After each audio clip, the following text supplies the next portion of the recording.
This episode is about the builders, the tinkers, the people that naturally want to explore things because they don't know how they work. Not just of things, but of systems and people and processes. From an early age, Phil had this deep curiosity of how things work.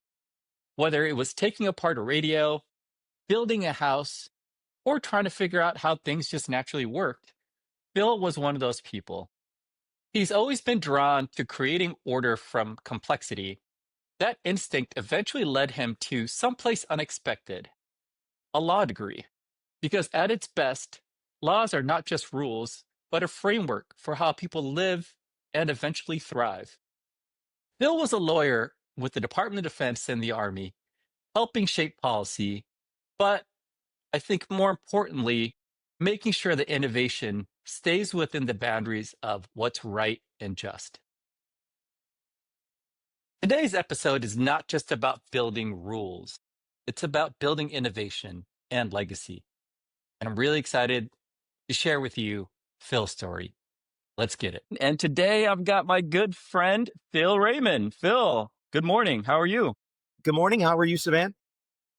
Oh, man, I'm doing well. Lots to catch up on and Yeah. lots to talk about today. And I'm really excited about talking about your background and where you are in life. Before we kick off with all that, one of the things that always makes me laugh in hindsight now is people have asked me what lawyers do in the Department of Defense. And I always tell them that the good lawyers keep you out of jail. And I feel like you did an exceptional job with that because I'm still not in jail. So thank you for Thank you. that. Um, yeah, lawyers in the DOD. I could talk for a while on lawyers, how they work, what they're supposed to do. It's an interesting job. It is Yeah. not engineering. Yeah. Do not think that because one and one made two yesterday, that one and one and two make or one and one make two today. Their full-time people's full-time job is out there telling you that one ain't one, and that's why it ain't two. It is an adversarial profession. You have to be willing to engage in tough conversations and argue points. At the same time, that kind of overshadows what we're really supposed to do. In the prosecutorial field, you were supposed to seek justice. Hmm.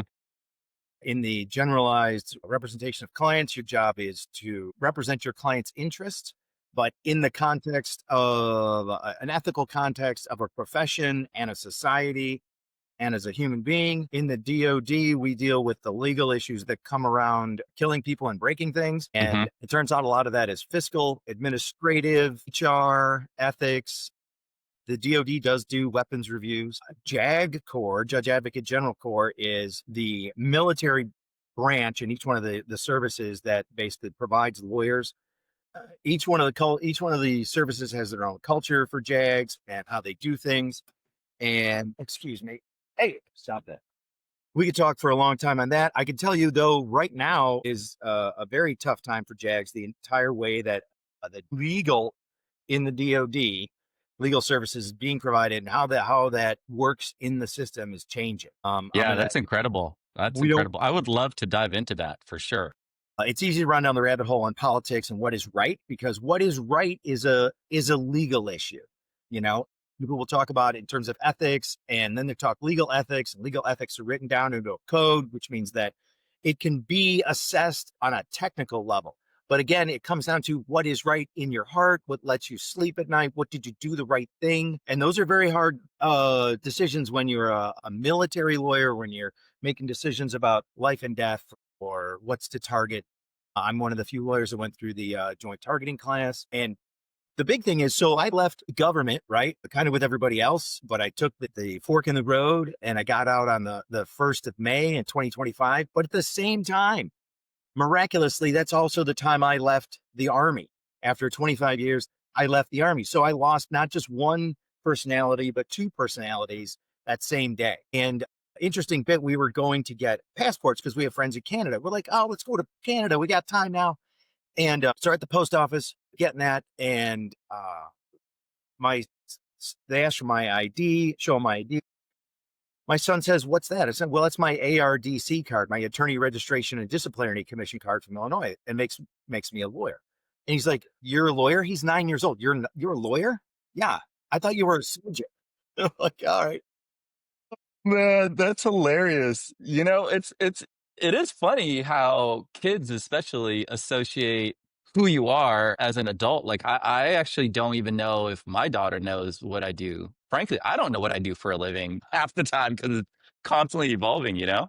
You're the principal toy maker to the king, man. The disc golf enthusiast. Yeah, yeah. Depends on the day, right? It Yeah. depends on the day. I do think big part of what you're doing, and I think that's why I think this is super important between titles. I love that because it is how much, especially in a Judeo-Christian, Western, uh, Protestant work ethic zeitgeist, right? Who are you? Yeah, The first yeah. answer most people say is, "Well, I'm this," right? And it's the high card to say, "Well, I'm a doctor," or "I'm a whatever." And those kind of things, that's a huge impact on people when they It don't definitely do is. that anymore, right? Yeah, I So agree. yeah, I it's agree, my friend. up there along what death of a family member, change in jobs, losing jobs. These are why those things are so important. Mhm. You lose a lot of your identity when those things change. Yeah, they're life-changing events, having a kid, getting married, moving to a different house in a different area, those impact you tremendously and how you change. Phil, before we get into the deep stuff, the interesting stuff, I wanna kick off our conversation with a few questions that have one-word answers. You Okay, ready for this? I'm ready. Is this like going to Alright. be like burgers or fries? Yeah, Okay, exactly. Exactly. One word that describes you right now, motivated, right? One word for law. art, Why art? because it's not engineering. Those are the two sides of the coin, if you will, or in the Oberos circle of Mhm. things. You go from art, which is completely subjective, emotional, there is no wrong answer, to engineering, which is the numbers add up. Then you come all the way around to law, which is kind of like, I wish it were like engineering. We treat it like engineering. It is not. Interesting. So, yeah. Interesting. One word for innovation. Ooh. Well, I have thoughts about it. The word the word would be connections. Ooh, okay. Why? Expand on that.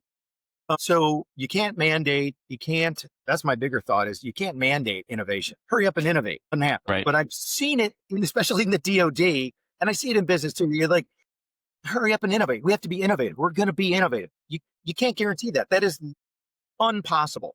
And what you find is that you innovate when you're challenged with a Mhm. situation and you have a broad experience. So when people say, "Oh, diversity is not your strength," hell yeah, you bring people from all over, and that's one guy you didn't know who says, "Why don't we just put a stick in it, or maybe put a window over the picture that you were constantly looking at?" Exactly. Yeah. That's Exactly. innovation. Stealing from the best, right? That is innovation. Yeah. You want to I innovate, you love go it. see what other people are doing. You look on that other guy's paper, and you go, "You know what? That's a brilliant idea. We could do that." Right. The best part about artificial intelligence, just the prediction engine vibe, is that you can go, what are the top three devices that make linear energy into rotary energy or something like this? And you're like, oh, look at that. And you're like, yeah, that's cool. I think we could use one of those. It's like the thing you knew of, but you can't remember those connections. And that ancient, I'm going to say BBC TV show where it was the connection between things is that sort of thing. How does innovation work? It works because people have a broad experience and they use that experience to bump ideas together. And sure enough, sometimes they fit. Yeah. Love that. Last question, at least for one word answers. One word that scares you. Poverty, he Mhm. scares me. It's Yeah. especially when you don't have a steady income and you're working from job to job or something like that. You're starting to think Mhm. like, okay, what bridge would I live under? Right. Yeah. Yeah. Those things are real and necessary. And part of the reason that what you're doing is important is because we face danger. We we wrestle with problems like this. This is what keeps people up at night, right? Why do people get divorced? Why are there stressful marriages? Why do people commit suicide? Kind of hopelessness, right? Money is a big part of that, you know, especially once you set certain expectations and those aren't met anymore. It's going to be hard, right? You want to change careers and you're like, I have a friend just left the DOD too. Uh-huh. He's going to go back and he's taking cooking classes because he wants to be a chef. Yeah. And, talk with his wife about it a bunch and, they can make it work. I've seen other people make those same kind of changes. That's what they want to do, you know, uh, and they never really work again, right? They're doing something they love. That's fine. Yeah, I've always wondered what that tipping point is for people because it's definitely a balance of things when you think about the things that scare you, especially during uncertain times. You're as an adult, you're always trying to balance how much passion do I have something? How much money is it going to bring in? What's the amount of time I need to invest in something like this? What are my trade-offs and costs like with my kids and my partner and whoever? And that scale constantly moves depending on where you are in life. And I always found it super fascinating. Any one of those sliders can change depending on where you are. If you made a shitload of money before, maybe you're not thinking about that as much now. Or if your kids are older, maybe you don't care about that as much as when they were 5 or 6 or 7. For you, the the thinking around getting a job to have a shitload of money afterwards, the first place I wouldn't go would be the DOD, right? Because it's not going to be a high paying position where you're a managing partner somewhere. Like, how did you, knowing that that is a word that scares you, like, how did you get to that point then? I use your quote all the time. In government, we work at enormous scale, right? Mhm. And under intense scrutiny with very little tolerance for failure, which is the opposite of almost everything involved in business, small business specifically. And you mentioned it, like one of the things I really would love to have done, and I still plan to do is have my own business. I realize, the commitment in time, the commitment in everything other than and including money, right, will be a big deal. And it's one of the things I'm wrestling with now because I'm like, man, sure would love to do this. And part of that long to-do list and things that eat up my day are, working out a business plan and kind of deciding if I should do this or that, especially as a lawyer, because my big tool is my brain, right? My melon. And so I could set up my shingle. I already talked to the insurance people about this. It's a reasonable thing, but I'm not in the state in which I am licensed, so I wouldn't want to practice here doing that. I'd have to practice at the federal level. Right. And investigated some other things. But generally, my point is, there's the desire is there. Does the resources that you have line up with that desire? And I think that's a lot of it. You need luck, right? And then you're on your way. But man, it's always a gamble, right? Yeah, I agree. I agree. But Phil, let's take it back a couple decades. I'm assuming your age here, but let's take it back a couple decades. Okay. Where did you grow up and what were you like as a kid? I don't know, nerd. I think depends on who you asked. And nerd probably wasn't like a sexy thing like it is now, right? Like Oh back in no, the day. now, like I think in seventh grade, I got glasses and braces like in the same week. Wow. And you probably had hair. I had a lot of hair. I know. I should have some kind of evidence somewhere, but I don't. I had, you've only known me, I think, as bald, right? Yeah. Yeah. Yeah. Um, no, up until law school, I think I had basically long blonde hair. Wow. Yeah. I I still couldn't have, I imagine that. retained the eyebrows. I got rights to the eyebrows, but that's about it. And, so yeah, bookish kid. I like reading, but I don't know. I liked art, and that's how I got into, architecture. I also liked engineering. I was just a, knowledge sponge. I remember somebody talking to my dad saying, he was explaining um, airplanes and how they fly and stuff like that. And their question is like, well, what do you have to how did you teach Phil all this stuff? He goes, no, he's just a sponge. And so, that's literally like the cool thing that's got me through most things is I just like learning things. So I Hmm. went to college, decided to be an architect because I was in a history 101 class, and the cool kids were sitting around me were like, I had no idea what I wanted to be. And the cool kids sitting around me were like, "Well, we're in the architecture school." I'm like, I didn't know that was a thing. There's so many other things that I didn't know were a thing. When I was a junior, we took a tour of the industrial design studio, the guys who make everything, right? Products. I didn't even know that was a job. And when I got in there, their studio, their first project was to make their own sunglasses. And I was like, oh my God, this is the job. I love this, right? It's artsy and yet you still make stuff. I'm like, this is it.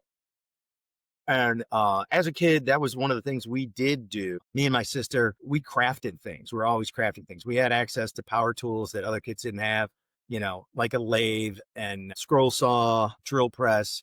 We're out there crafting things.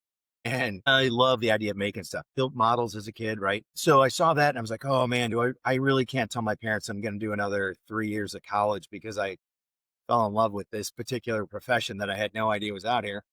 Right.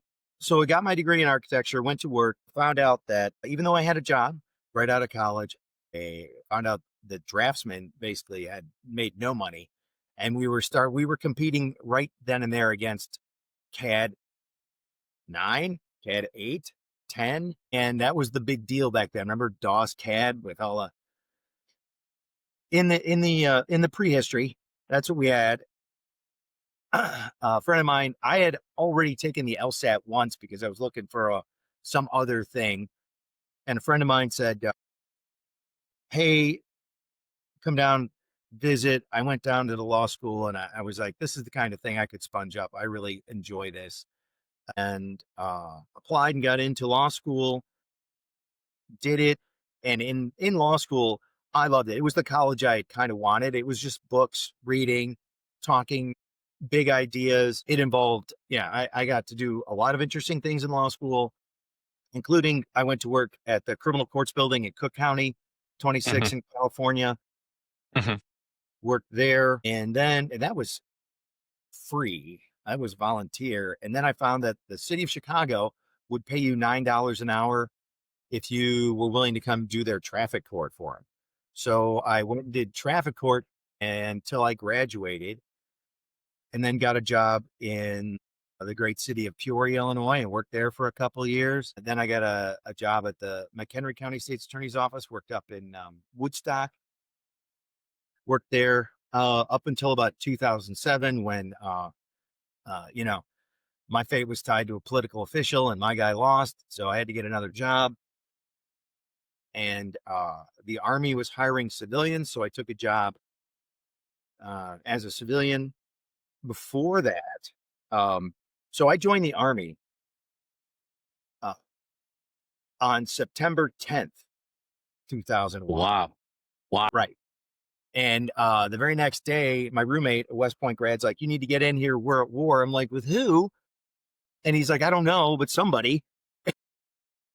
Spent that summer, fall, and early spring doing things to help the nation go to war. And then I got mobilized for the Great Battle of Wisconsin, where we tried to push the 4th Infantry Division through Turkey. That didn't work out.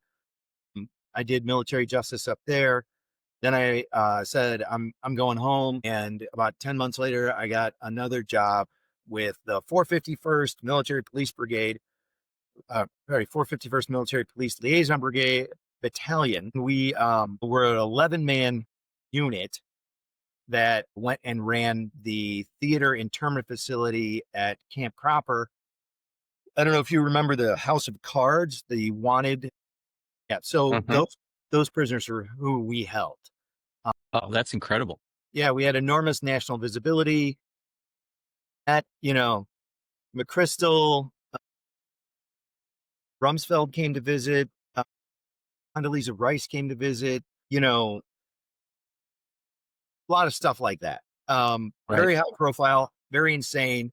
We ran 3 companies of different things for a while. I did that for about 18, 19 months and then came home again. And that's when the election happened. But I went to Abu Ghraib halfway through it, not halfway through, but some portion through that tour. I ended up being sent to Kurdistan to work at Fort Seuss. So I got to work with the Peshmerga, and we had a couple of we had some really interesting experiences up there. And this isn't a war story podcast, but some fun things happened up there. A lot of good things in those 20 months or whatever. Came home, the election happened, my guy lost, needed a job. I had taken the Army contracting course, so I took a job as an Army civilian, ended up in Kuwait. And in Kuwait, they said, can you run a training class to go to Afghanistan? And so I did training in Afghanistan with some great people, different cops, right? Instead of fobs, they were cops. And went to Iraq and we trained up there. Did a lot of stuff. And then people that I had deployed with in Iraq the first time said there are jobs back in America, Phil, you want to come here? And so I got a job as a commercial litigant. I was basically a trial lawyer for the Air Force over at Andrews Air Force Base here. And that's why we're here in Alexandria. And after doing that for roughly 9 years, a friend of mine who I'd also been with in the Army said, I need someone to fill my shoes at the mighty Defense Digital Service. Um, I interviewed a bunch and they took a chance on me. And so that's how you know me. Incredible. What a whirlwind of events. Phil, I want to maybe take a couple beats back and try to dig into a little bit more some of the drivers behind some of these decisions you've made. So, as a kid, it sounded like you were very interested in crafting and building things and Mm-hmm. breaking things apart and seeing sort of how things were put together. Oh, yeah. And then you became you had your degree in architecture and then you got into law. Like what do you think was the common thread across all of those things? Because at its surface, they seem very disconnected, right? But in your head, something must have sort of connected them all. Like, what was that? I would say the reason I became a lawyer was I wanted the opportunities that I see lawyers getting. Hmm. Lawyers kind of run America, right? Lawyers Hmm. are everywhere. Once you do it, there's a lot of opportunities. And just like with engineering, if I'd been better at math, I might have done it, right? It took me forever to grok calculus. And so that was it. I think it's the opportunities that came with whatever decision. If I thought there was going to be more blue water, open sea sailing, I went that direction. I see. I see. How did you frame opportunity in your mind? Like, what did that look like? Was it just the market size, or was it the availability of jobs, the shifting, macro or micro economic I trends? would Like, what say did that look like to you? I wouldn't say it was a specific thing. Each opportunity, or yeah, each opportunity comes with its own calculus. Hmm. So the DDS one, Hmm. I was both tired of my job, I didn't see a future in it. And I think that was the same thing when I was a felony prosecutor. There was my guy had lost. There's no future here. Nothing more will happen. There'll be nothing more amazing. And so that's pretty much it. If I don't see any future in the task mission, it's time to leave. And if there's something else to do, let's go do it. You make your own opportunities is always a thing, right? So whatever the new thing is, you go after it, right? Have a good time, enjoy it, make it as awesome. So to reference an earlier podcast, Howie Cohen, right? Hmm. Great Yeah. guy. Yeah. I knew I loved Howie Cohen when he held up Lawrence Friedman's strategy book, because that is my book. I love that book. I don't know if you've read it. And I'm not getting any plug money out of this, but There's no affiliate link. yeah, Professor Friedman's I thought it was going to be a military strategy book, and I've always been fascinated by how these decisions are made. And it is essentially not. It is a quest for understanding strategy, because we use the term so sloppily. And the first maybe third is in the military context, but most of it is in business or in just social context. And that's what makes it a great book for everyone rather than like specifically soldiers. It is about that time when you don't have power and you want to reestablish power. You're a prisoner, you're poor, you're disadvantaged in some way. How do you come up with an idea to address that? And I think that's what makes it relevant to your work you're doing here. Very just great. I was like, man, look at that. He even threw out a book. That's my guy. We didn't set that up intentionally, I No, promise. no. Take me into the world of your profession, at least maybe like over the last 20 years or so, because I think people have general knowledge of what lawyers do in the civilian world, right? Like you get into a car accident or you're getting divorced or whatever. There's usually like a good frame of reference for people. But in the army and in the DOD, how is being a lawyer different there? Like what is some of the common traits across being a lawyer in the federal government that you've seen? We are a rules based society and even more rules based inside the DOD. Mhm. I'm just going to use the Army as an example because it's easier than listing them all. But in the services, there is a regulation for everything, right? Right. Yep. And beyond that, of course, there's culture. Um, but the social contract is that we will follow the rules and the unwritten rules. Um, and the written rules will be those things that are usually proscribed. You can't do them. And then there's those things, everything else is prescribed. You can do it. The lawyer's role depends on what the unit is trying to do. Let's say, so there are 6 core competencies, uh, depending on who you ask. But like the government buys things, right? They have to buy things according to rules. The government hires people and fires people according to rules because rules are composed of, in this case, English words, which are shorthand for bigger ideas. The facts that come from actually living are always fuzzier. And once you start living in a world of rules and you're, as you said, as I said, risk intolerant, you tend to like go, hey, is this okay? Is that okay?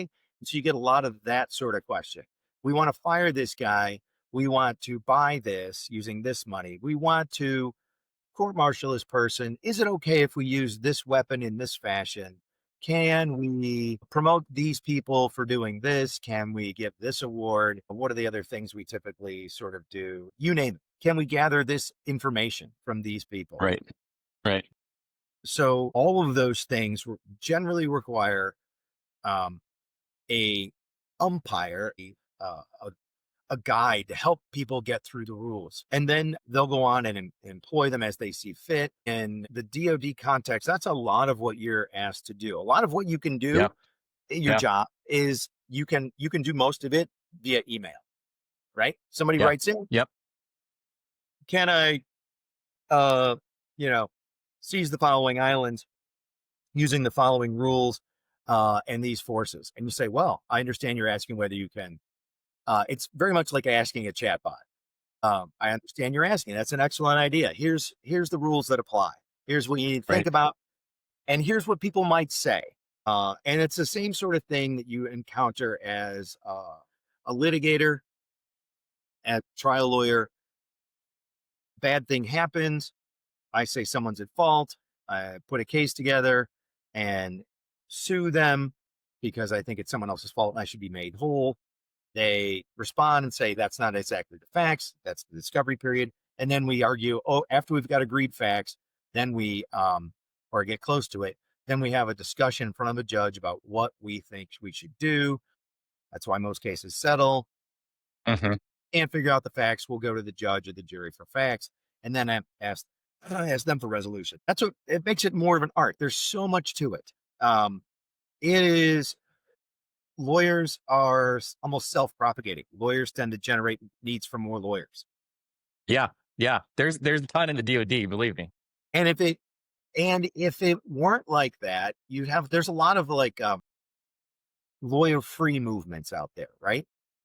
And as soon as you see that, and they're like, oh, you don't need a lawyer, just use the form, fill it in. First of all, you might not have understandings of all the repercussions of all the little words we used in there Oh and how yeah. those clauses work, right? how those are interpreted in a larger context. And then you get into, well, gee whiz, that's not what I meant, what I signed it or created it, right? Everybody loves, in law school especially, they love those little contracts where it's like, uh, Abel gives Baker a loaf of bread and in exchange for a promise that he will pay him tomorrow. Did they form a contract? Hmm. What are the rights in that contract? Can Baker sell that right to someone else? These are interesting contract formation questions that probably interest only lawyers, but they should interest everyone. Hmm. They are the rules by which we live, right? And when Baker doesn't pay, like, well, now I'm out of a loaf of bread, and the right and the cost of making it and the opportunity to sell it to someone else.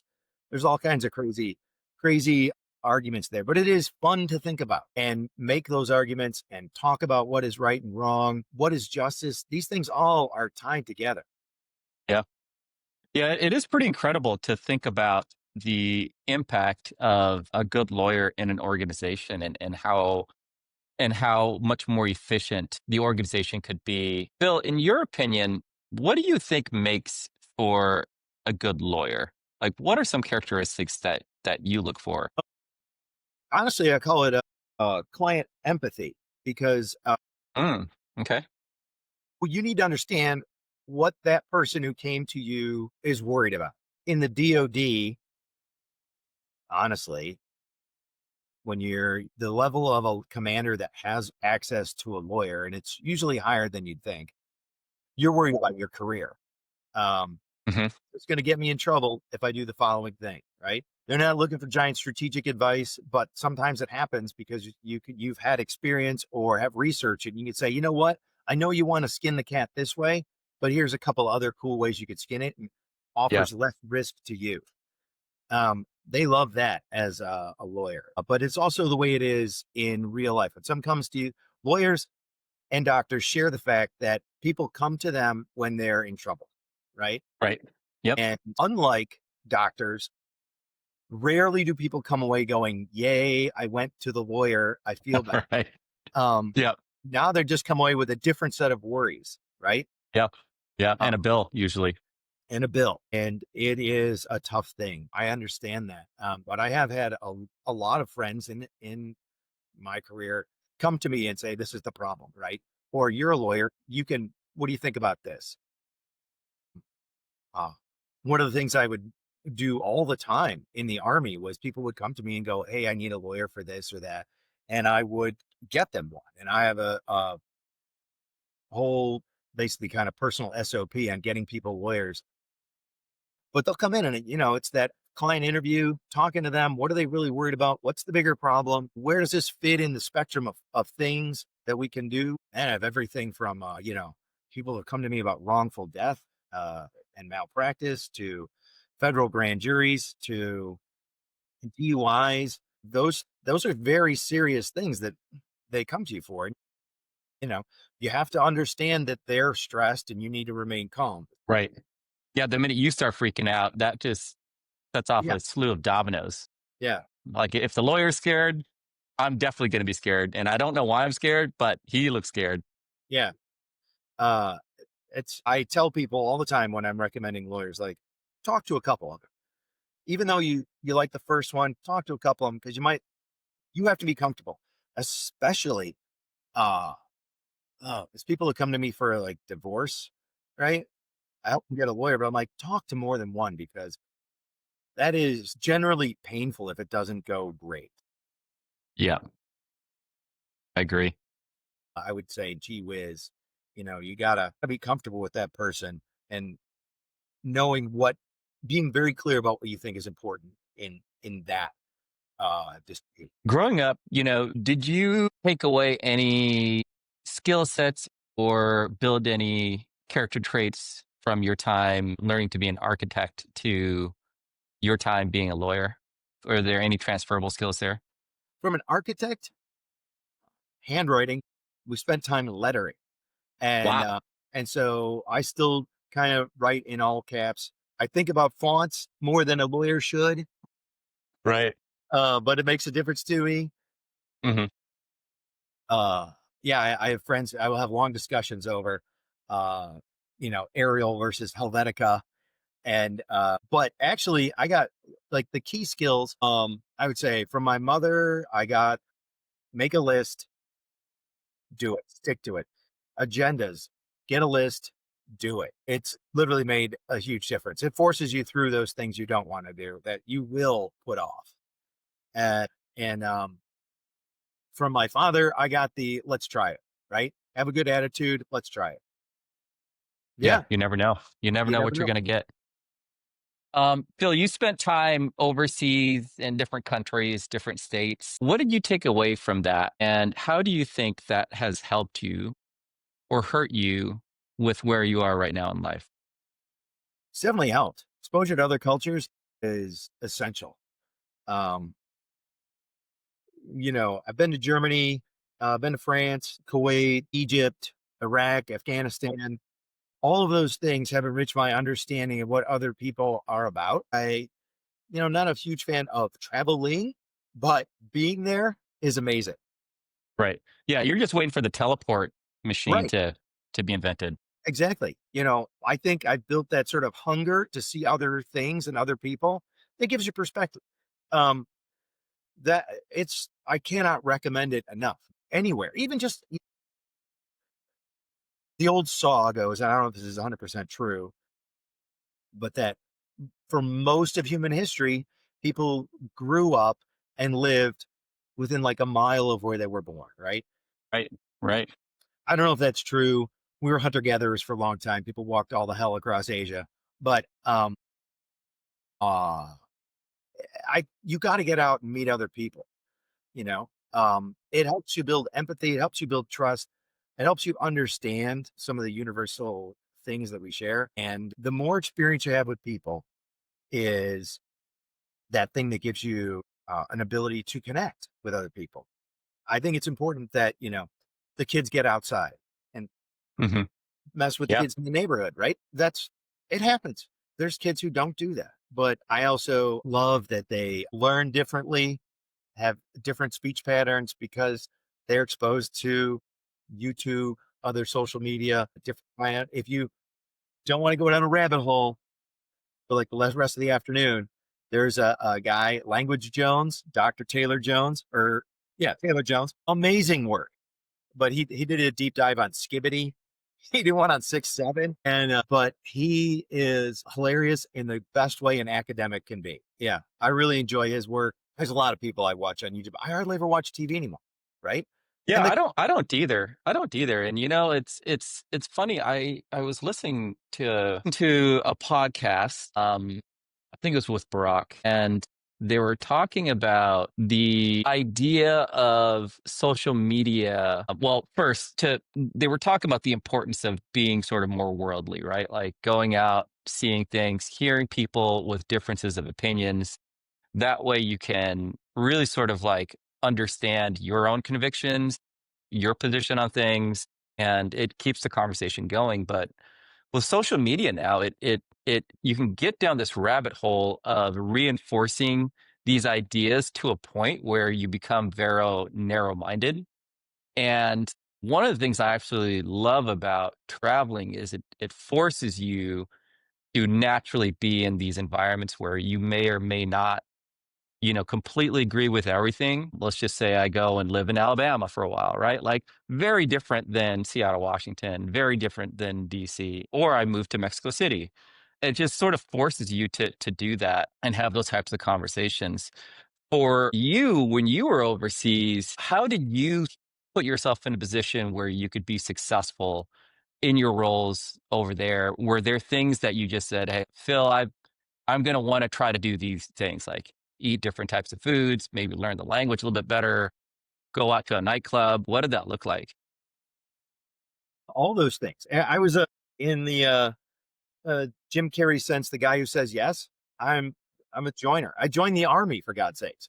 Yeah. That's clearly that's a problem. Yeah. And so if let's go out, let's go do things, let's look at stuff. But you hit the nail on the head. Language and culture is essentially driven by the young, right? And specifically like 13-year-old girls. Yeah. But I don't know their lingo. Like I feel lost half the time. it's insane because social media is algorithm driven. It tends to pocket you with other things that it thinks that it statistically scores as that you would like, which means you're in a pocket of your own ideation. And that's never good, right? You don't get back to the mean. You're not headed towards the bell curve. You're headed at the 2%. Your view is invalid from there, right?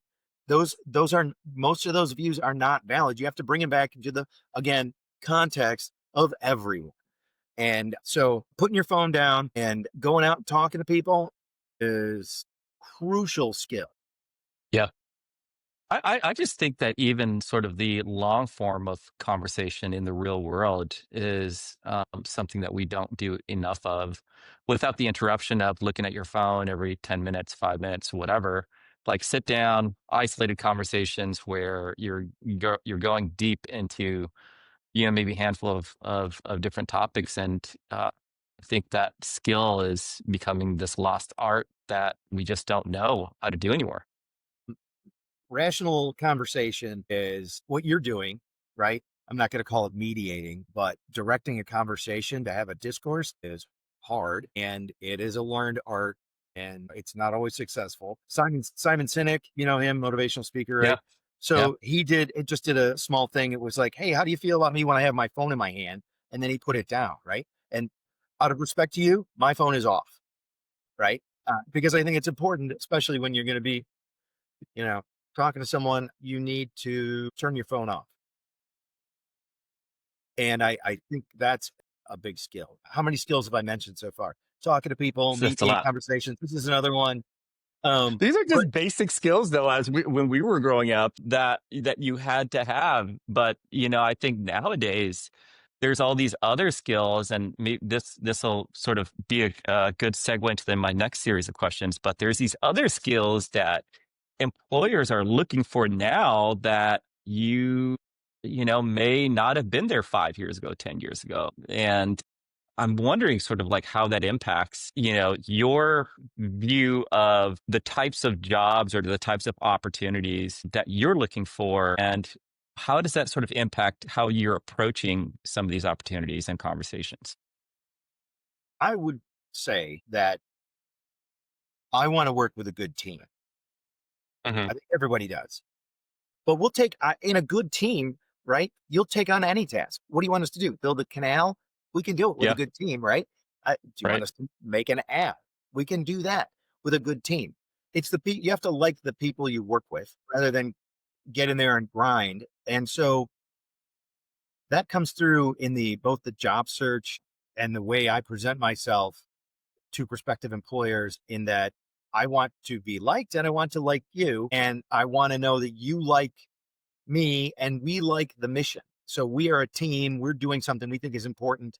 We're willing to work together. People often say, why don't you go into private practice? There's firms. Like, I've never met a firm that I thought was a bunch of great people, probably out there, but I haven't met every firm because the way law firms work is you're a billable engine and you got to get that done. So you're probably not going to Hmm. ever have a conversation in the break room. That's billable time, right? The only time we're talking is when we're talking about a case or I'm going to talk to depose someone. Yeah, it's that is a grind. Some people really enjoy it. They love that digging into the case thing. That's not my favorite bit. My favorite bit was a misdemeanor court, working for the man, handling these sort of petty crimes. Very interesting between police, witnesses, neighbors, defendants, discussions, settlements. It's all people. It's all, you know, squishy. And my heart doesn't get broken when things break down because I know what I did and I tried but like I know people who put their whole lives into briefs that are submitted to the court. I'm like, it's just not going to go your way. You may have a brilliant argument, but the equities are too strong on the other side. It's just not going to happen. But they were wrong. That's not how the law works. It is not engineering, he said as a theme. I should get that on a t-shirt.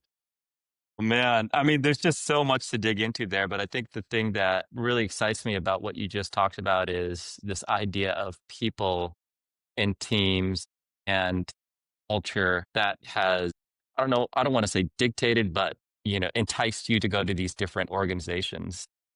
We worked at Defense Digital Service for many years together. For people that don't know, it's was tagged the SWAT team of nerds. We were a anywhere between 20 to 100 some odd people organization that was a rapid response team for the shit that was really bad, that was broken, that needs to be fixed. The culture, I would say, at DDS, in my opinion, would be very counter to what you would think a Pentagon organization would look like. What about DDS drew you in initially, Phil? Were there certain things, attitudes, dispositions to 100%. processes that got you excited?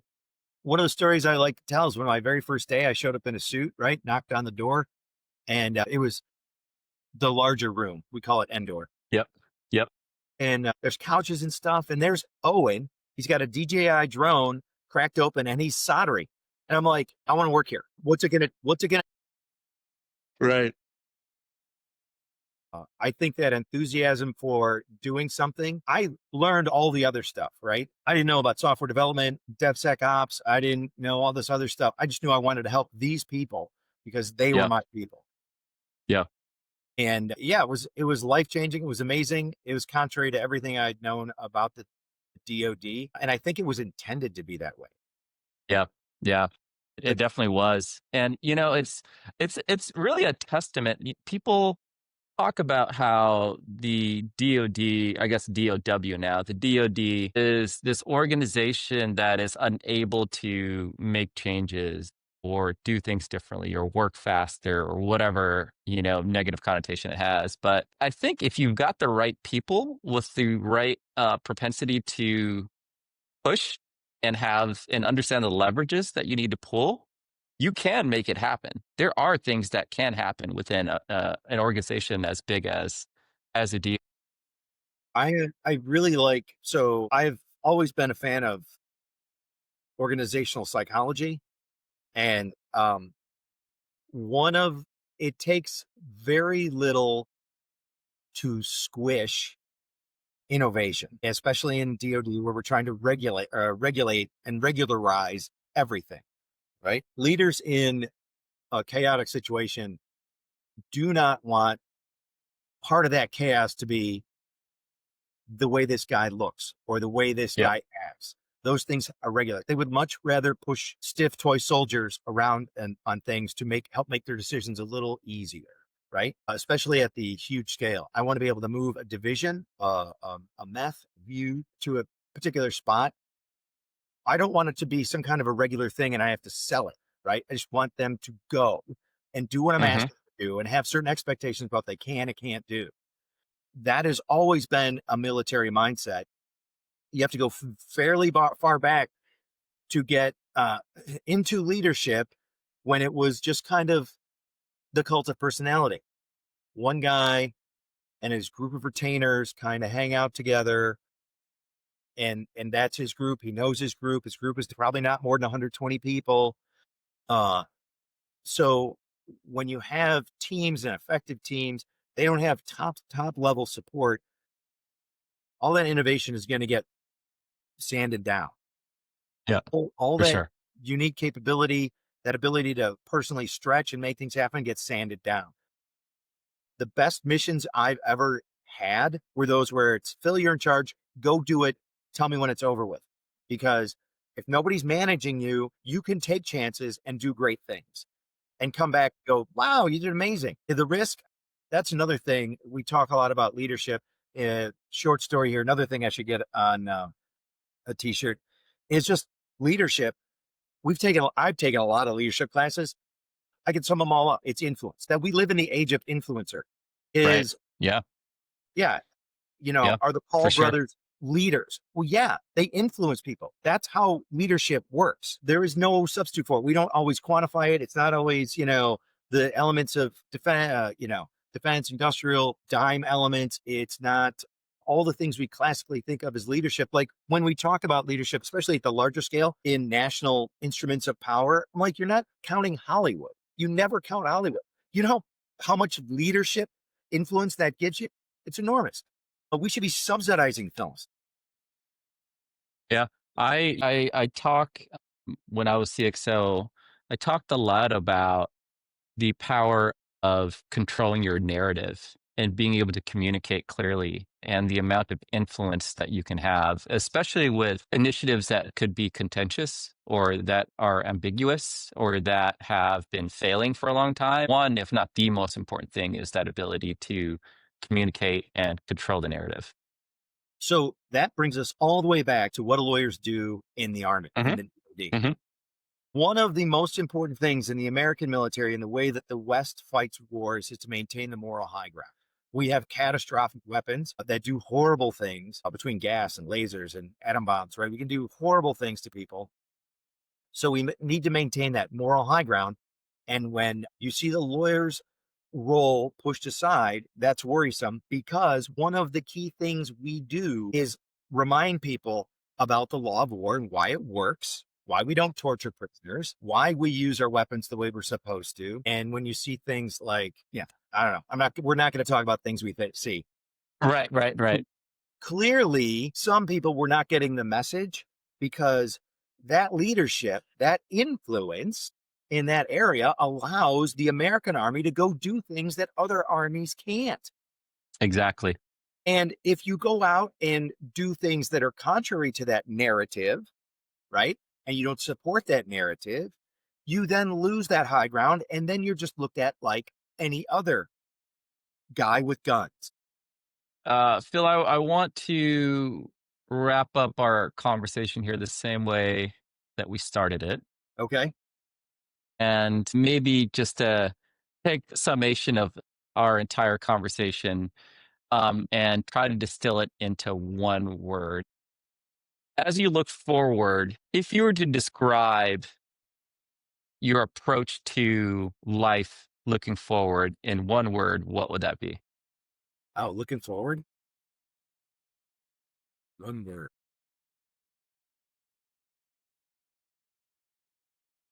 I would probably use the word horizon because there's Ooh, a lot we can go out there and do. And I'm not going to limit my compass vector to something specific, right? I am looking for that next opportunity. I am looking for something that takes me to the horizon and beyond. I want to do something big. Um, so that's it. I was going to use the word unpack because it seems to be the theme. I like Horizon. I think that's very fitting. I think that's very fitting. I think that works with the between the titles too, because I think you're leaving one perspective, coming Hmm. across the horizon, entering a new landscape, right? Yeah, yeah, It's different world. don't freak out. Yeah, I agree. I agree. What's one value you refuse to compromise on, no matter the mission or the job? Well, this goes back to my thoughts on leadership. I think honesty, which is essentially a form of integrity, Hmm. is the one you have to do, especially like it's the little white lies, failing to tell people what the problem is usually the thing that sinks the submarine or whatever it is. You need to get out there and bad news doesn't get better with age. Handle it directly, handle it right away. Use your agenda, address the problems, get after them. All that builds reputation and influence, which makes you a leader. Um, and it can be spent in a heartbeat. So you have to keep that going. Amazing, amazing.